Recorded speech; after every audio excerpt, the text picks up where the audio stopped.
जवाब ये दिया कि हो सकता है मदर टेरेसा को फंडिंग में कमी का सामना हो, जिसकी वजह से इस अस्पताल की हालत बद से बदतर हो गई थी। लेकिन हकीकत तो ये थी कि मदर टेरेसा ने $30 मिलियन की खातिर रकम अकेले ही दुनिया भर के मुखय्यर हजरात से जमा की थी। दोस्तों, ये इतनी बड़ी रकम थी कि इसके जरिए न सिर्फ मदर टेरेसा के कायम करदा अस्पताल में बेहतरीन डॉक्टर्स तैनात किए जा सकते थे, बल्कि बेहतरीन दवाइयाँ, गर्म बिस्तर और गर्म पानी भी मरीजों को मैसर आ सकता था। इस तमाम पैसे का क्या हुआ ये किसी को नहीं मालूम। इस सब के अलावा मदर टेरेसा के पास इस कदर पैसा था कि अगर वो ये सब विड्रॉ कर लेती तो पूरी की पूरी वेटिकन बैंक ही दिवालिया हो जाती। यानी हकीकी तौर पर मदर टेरेसा ही वो शख्सियत थी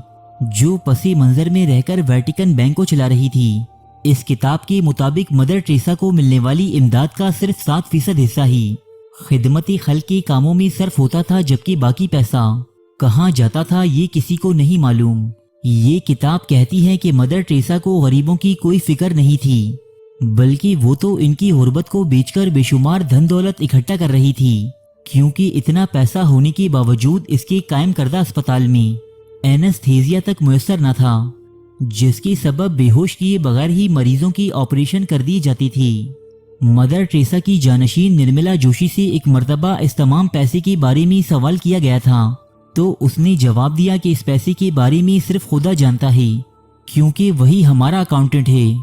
दोस्तों, इसके अलावा मदर टेरेसा को चंदा देने वाले अफराद की फहरिस्त में भी इंतहाई सियाकार और क्रिमिनल किस्म के लोग शामिल थे, जिनमें से एक अल्बानिया का साबिक सदर अनवर होक्सा भी था, जो मजहबी इस्लाम का इस कदर मुखालिफ था कि ये आदमी रमजान के दौरान दोपहर में सड़कों और चौराहों पर खाना और शरबत तकसीम करवाता, ताकि लोग अपना रोजा छोड़कर खाना तनावल करें, और इस खाने से इनकार करने वालों को गद्दारी वतन का उन्वान दिया जाता था। इसी तरह दीगर कई ऐसे लोग भी मदर टेरेसा की डोनर लिस्ट में शामिल थे, जो दुनिया में होने वाले बड़े बड़े फ्रॉड्स में मुलव्विस रहे थे। इसके अलावा मदर टेरेसा की अस्पताल में बिस्तरे मर्ग पर लेटे हर मरीज को